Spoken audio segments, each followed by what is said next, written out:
Well, hello, ladies and gentlemen, and welcome back to another episode of the JP Football Podcast. I am your host, of course, Josh. I hope you're all having a wonderful and fantastic day leading up to a wonderful and fantastic week and weekend. I just wanted to say a really quick, big thank you. We just hit 70 subscribers. You guys are absolutely incredible and awesome. It really means a lot to me. And by the way, let's not stop there. Let's keep the train rolling. So if if you haven't subscribed to the channel, how about, you do that right now, turn on the bell notifications, don't miss a video, and give this video a quick like already. You know what I mean? Let's just keep it rolling. It's muchly appreciated. And, it's absolutely phenomenal. And thank you so much. But anyway, let's get into the thick of it. So as you can tell by the title's video, Queen's Park Rangers versus Everton. It's the third round of the EFL Cup, also known as the Carabao Cup. And Everton's next match, obviously, is against Queen's Park Rangers, aka QPR, and it will be this Tuesday at 11:45 a.m. I'm going to be watching the game at the Harp with hopefully at least a couple more Evertonians show up, which will be nice, so we could go out and support the Blues. So yeah, this one, this is a little bit tricky. So QPR are actually doing quite decent in the championship right now. They're in 8th place in the championship, but regardless of them doing decent, this we have to win. This is a team we have to beat. All right. QPR aren't at the level that we are, obviously, hence them being in the championship. And, they shouldn't have the personnel to beat us. I don't care how strong their starting 11 is. What we put out on the pitch should be able to beat QPR. And again, I don't care that it's an away game. We should be able to pull this off regardless. Now, here's why I said it's like a bit tricky, because we have 4 key players out. Now, granted, Jordan Pickford, in my opinion, wasn't going to start the game anyway. I honestly believe Benitez was going to start Begovic, so that's fine. And again, Calvert-Lewin, I don't think Rafa was going to start him anyway. Richarlison, I mean, he's a maybe, but again, I don't believe so. I just don't. And then the 4th injury, oh boy, who am I forgetting? Pickford, Richarlison, Calvert-Lewin.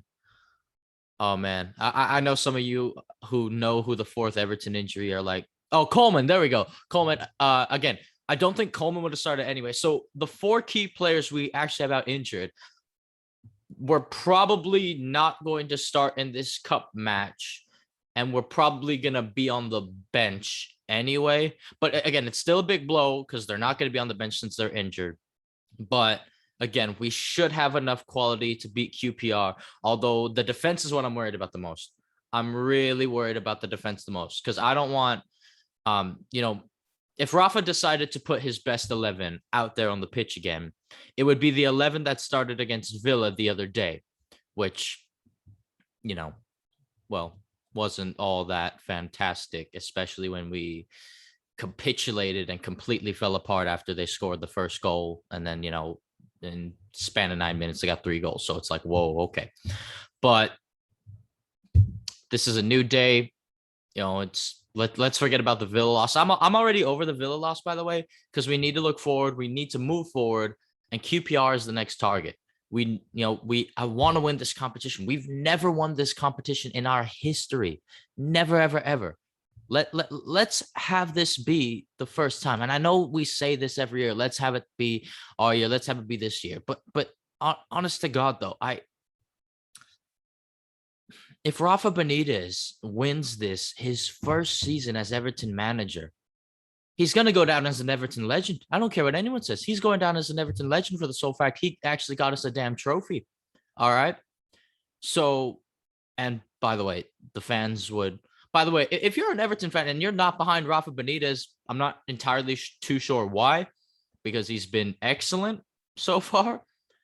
But I mean, I'm just saying, if he won a trophy, even the doubters and the haters would have to surely get behind Rafa. So hopefully that's the case. With QPR, Queen's Park Rangers, I don't know much about their team, to be completely honest. I really don't. Solely because, no one in the comments has said, check out this championship side or tell us what you think about them. So I don't really know too much, but what I do know is that they've got this forward named Lyndon Dykes or whatever. I think he's highly rated or something. Apparently he's good. And then they have Charlie Austin. So they have a former Premier League player. They got another forward in a Chris Willock, another former Premier League player. And then they got Andre Gray, who's another former Premier League player on that squad. I don't really know anyone else. So the biggest problem, I guess, that we're gonna have to deal with Queens Park Rangers is their forward line. Whether it, I assume they'll either play 2 or 3 forwards. And I just listed 4 of their forwards that I knew or heard about. So, again, a couple of them are former Premier League players. So even though they're playing, and again, we still should be able to beat them somewhat comfortably, but regardless, we still can't. I'm going in with confidence, but we can't underestimate their forward line because, again, I think our defense is my biggest worry, in my opinion. And then when it comes to QPR, I think their forwards are going to be the strongest that they have. So we're going to really need to control the midfield. If we control the midfield, we're probably going to win this game. So yeah, there's that. Again, I don't have too much else to really say about it, but time to move on to who I believe Rafa will probably start. So in goal, Asmir Begovic, no surprises there. I thought he, again, I don't trust our third string goalkeeper, Andy Lonergan, and plus Begovic is not injured. So why wouldn't you start him? He made a couple good saves against Huddersfield last time out. So let's keep him in goal. Left back. And by the way, I don't want to see a back three. I don't want to see a back three against QPR. Let's try to stick with the back four first and foremost. And with the left back, I'm gonna go with Lucas Dean. Now, Niels Nkunku, yeah, he's there for a shout. But again, I don't want to make again, we already have a couple injuries. And look, I know it's only a couple days later, but you know what? Some players are just gonna have to prevail and play because we can't be changing it up too much. If we change it up too much and put in too many of our B team squad players, QPR is going to win this game. So that's why I'm having Lucas Dean at the left back position. That's it for me. Again, I just have a feeling. I really, really, really, really just have a feeling. And I don't want this, but I just have a feeling that Michael Keane and Mason Holgate are going to be our 2 starting center backs. I don't want that. You probably don't want that. But I just have a feeling that's going to be the case. Those 2 are going to be our starting center back partnership, leaving Mina and Godfrey on the bench, I assume. And then right back, John Joe Kenny, who again, no, I don't want that. Really, really don't want that. But that's probably what's going to happen. But again,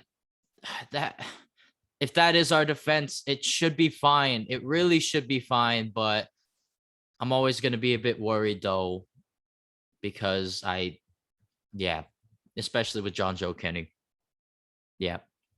Moving on to the midfield, the 4 midfielders, and it could easily be switched to something else if needed be. But the 2 center midfielders, I want to start there. Abdoulaye Doucouré and Tom Davis get the pick for me.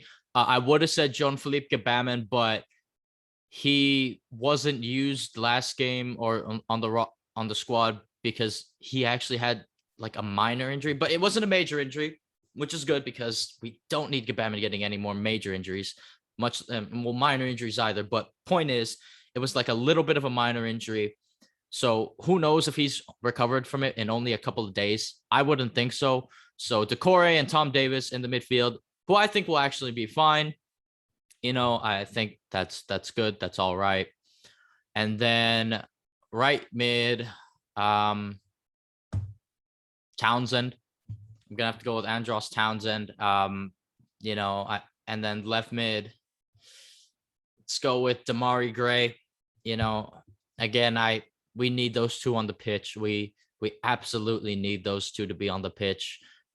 Our most creative attacking players, arguably this season. Well, I don't even think it's an argument. I think those two are our most like creative attacking players without, Richarlison, Calvert-Lewin. I mean, Gray has been good in every single game he's been in this season. He really has.